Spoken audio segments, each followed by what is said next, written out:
स्वागत है हमारे चैनल प्रभु भक्ति में। आज हम आ गए हैं श्री राम की नगरी अयोध्या में। आज आपको दिखाएंगे श्री राम के जीवन से जुड़े कुंडों के बारे में। उससे पहले हम आपको ले चलते हैं लता मंगेशकर चौक। हम लोग पहुंच गए हैं लता मंगेशकर चौक। यह चौक पहले नया घाट के नाम से भी जाना जाता था।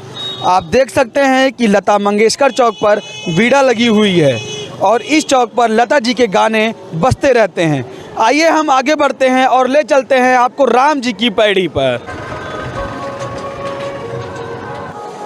हम पहुंच गए हैं राम की पैड़ी अयोध्या पर। अभी हमने आपको बताया था कि लता मंगेशकर चौक हमने आपको दिखाया और बताया वहाँ के बारे में। वहाँ हमने बोला कि आइए ले चलते हैं राम की पैड़ी पर। यह वही राम की पैड़ी है जहाँ पर दिव्य और भव्य दीपोत्सव मनाया जाता है। इस बार 15,76,000 दीपों का प्रज्वलन करके दिव्य और भव्य दीपोत्सव मनाया गया था। यहाँ पर सुंदर सुंदर चित्रकारी की भी गई है। जय सिया राम लिखा गया है, हनुमान जी का चित्र बनाया गया है। यहाँ पर लोग आते हैं, दर्शनार्थी आते हैं, घूमने आते हैं, दर्शन करने लोग आ रहे हैं। यहाँ लोग दर्शन करने भी आते हैं और घूमने भी आते हैं। आपको हम एक चीज़ और बता दें, यहाँ पर राम की पैड़ी पर एक मंदिर है जिसका नाम नागेश्वर नाथ मंदिर है। भोले बाबा का मंदिर है, बहुत प्रसिद्ध मंदिर है। अयोध्या का प्रसिद्ध मंदिर है नागेश्वर नाथ। यहाँ पे शिवरात्रि को लाखों लोग, लाखों श्रद्धालुओं का जनसैलाब उमड़ता है और लोग दर्शन करने आते हैं।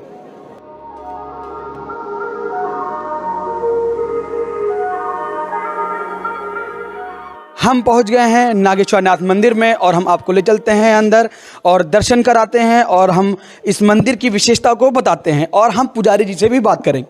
शिव भगवान को समर्पित यह मंदिर राम की पैड़ी पर स्थित है। ऐसी मान्यता है कि इसका निर्माण श्री राम के छोटे पुत्र कुश ने करवाया था। कहा जाता है कि एक बार सरयू में स्नान करते समय कुश ने अपना बाजूबंद खो दिया था, जो एक नाग कन्या द्वारा वापस किया गया। इस मंदिर का निर्माण उस नाग कन्या के लिए करवाया था। यह मंदिर राजा विक्रमादित्य के शासनकाल तक अच्छी स्थिति में था। 1750 में इसका जीर्णोद्धार नवाब सफदरगंज के मंत्री नवल राय द्वारा कराया गया था। शिवरात्रि का पर्व इस मंदिर में बड़े धूमधाम से मनाया जाता है। शिवरात्रि के पर्व में यहाँ लाखों की संख्या में दर्शनार्थी एवं श्रद्धालुओं उपस्थित भी रहते हैं। आइए हम पुजारी से बात करते हैं। हम मुख्य पुजारी के साथ मौजूद हैं और हम इनसे जानेंगे कि नागेश्वर नाथ मंदिर की विशेषताएं क्या हैं और इस मंदिर के बारे में हम इनसे विस्तार में जानते हैं। महाराज जी, स्वागत है चैनल में। महाराज जी, नागेश्वर नाथ की जो विशेषता है उसके बारे में कुछ बताएं। इसके बारे में तो विशेषता यह है कि अशित गिर समम शात का जलम सिंधु पात्रे सुरतरवर शाखा लेखनी पत्र मुर्वी लिखत यद गृहीत्वा शारदा सर्वकालम तदप तो गुणानामीश पारम नयाति। मंदिर के बारे में कुछ विस्तार से जरा बताएं। अच्छा, एक बार लव और कुश आए थे सरजू जी में स्नान करने के लिए। भगवान के लड़का लव कुश, तो कुश भगवान का कंगन जो हाथ में पहना जाता है वो गिर गया था सरजू जी में। तो सरजू जी में एक कुमुद नाग रहता था, तो उसकी कन्या का नाम कुमुदनी था। जब गिर गया उनका तो पा गई थी कुमुदनी, कुमुद नाग की कन्या कुमुदनी पा गई थी। तो कहा प्राप्त करे खतर जो उनका मालूम हुआ उनका कुश भगवान के हैं, तो अपन क्रोधावेश में हो के तैयार भी है तो भोलेनाथ के प्रार्थना करे लगे कुमुद नाग। और उनके प्रार्थना पर भोलेनाथ प्रकट हुए। जब प्रकट हुए तो उन्होंने अभयदान दिया उनको और उन्होंने स्थापना कर दिया। और एक कहा जब से आते हैं कोई श्रद्धालु और जो उन्हें भाव से आवत है उनका पूर्ण होता है, यहाँ उनका कामना पूर्ण होता है। ठीक, धन्यवाद महाराज जी। हमारे साथ महाराज जी जुड़े हुए थे और बताए मंदिर की विशेषता के बारे में, नागेश्वर नाथ की विशेषता के बारे में। आइए हम ले चलते हैं आपको सरयू नदी में, सरयू नदी को दिखाते हैं। आइए रुक कराते हैं सरयू नदी का। या वही सरयू नदी है जहां पर मर्यादा पुरुषोत्तम श्री राम ने जल समाधि ली थी।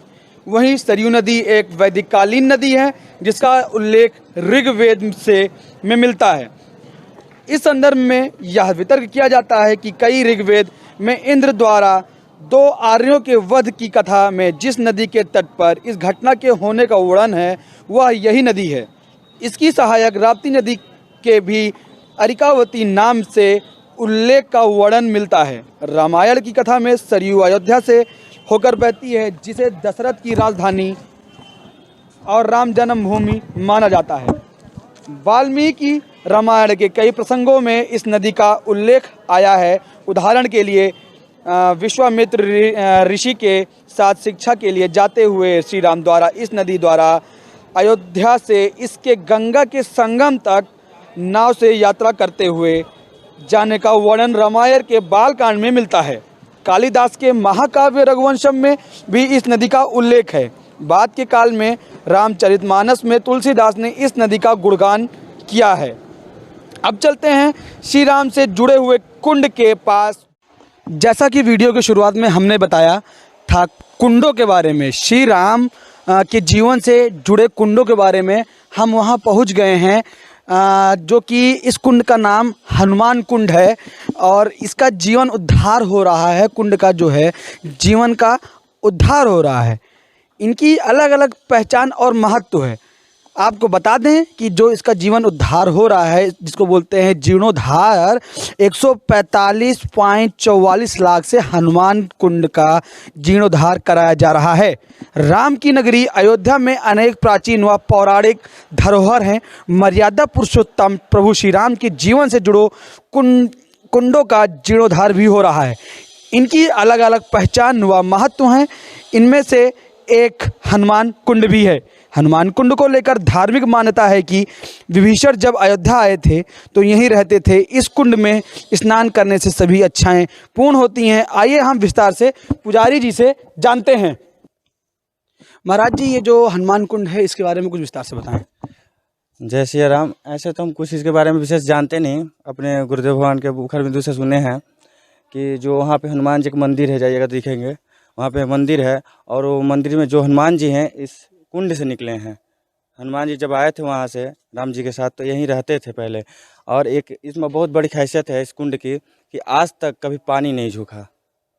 अभी जब ये सौंदर्यकरण हो रहा था लोगों ने सोचा कि इसका सफाई मतलब पानी निकाल कर कितने टेबल लगाए, लेकिन पानी नहीं झुका। लास्ट में 2-2 लगाया गया टेबल, फिर भी नहीं झुका। ऐसे मतलब अपना कार्य किया गया। आपने अभी हम वीडियो में उपस्थित नहीं थे तो हमने आपसे पूछा था, आपने बताया कि जिसमें इस कुंड से जितना पानी निकाला जाता है वो बढ़ता जाता है। अभी 2-3 दिन देखिए, अभी प्रमाण है। देखिए पानी बढ़ा है, जो दिख रहा है का अभी बढ़ा है प्रमाण। ये देखिए अभी लगाएगा तो वहाँ पर टेबल देखिए, वहाँ प्रमाण है। वो पत्थर रखकर वहाँ टेबल रखा गया था, वहाँ से अभी प्रमाण है कि देखिए पूरा निकला है पानी। अभी झुक गया, फिर बंद जब कर दीजिएगा तो सही हो जाता है। नहीं तो बढ़ता जाता है अपने से। जी, धन्यवाद महाराज जी। आइए हम उन लोगों से बात भी कराते हैं आपको जो मंदिर का जीर्णोद्धार मतलब जीर्णोद्धार कर रहे हैं। वो राजस्थान से आए हैं और कब से आए हैं, कितने दिनों से आए हैं, कितने दिन काम कर रहे हैं यहाँ पे और अभी कब तक काम चलेगा, अभी हम आपको उनसे बात कराते हैं। हमारे साथ यहाँ के जो कारीगर हैं और जो हनुमान कुंड का जीर्णोद्धार कर रहे हैं, काफ़ी दिनों से कर रहे हैं, उनसे हम आइए बात करते हैं। कहाँ से आए हैं आप? राजस्थान से। कितने दिनों से यहाँ पे आप कार्य कर रहे हैं हनुमान कुंड का जो ये जीर्णोद्धार हो रहा है, जीवनोद्धार हो रहा है, कितने दिन से यहाँ पे आप कारीगरी कर रहे हैं? 3 महीने से काम कर रहे हैं यहाँ पे और राजस्थान से बोल रहे हैं हम। ये मंदिरों का है, हनुमान कुंड है, इनका काम कर रहे हैं साहब। लगभग अभी कितने दिन काम चलता रहेगा यहाँ पे? 1 हफ्ता काम चलता रहेगा इसमें। आपने अभी तक क्या क्या बनाया यहाँ पे और किस किस की चीज़ की कारीगरी की है? इसमें जाली भी लगी है, टॉप भी डाला है, क्लैडिंग लगी हुई है। हनुमान कुंड के नीचे भी पानी भरा हुआ है, इसमें सब चीज़ की व्यवस्था है यहाँ पे। नाम क्या है? केशव। ये हमारे साथ केशव जी थे और उन्होंने बताया कि हनुमानगढ़ का जीर्णोद्धार हो रहा है। हम यहाँ पे राजस्थान से आए हुए हैं, 3 महीने से लगातार काम कर रहे हैं। इस वीडियो में इतना ही। देखते रहिए प्रभु भक्ति।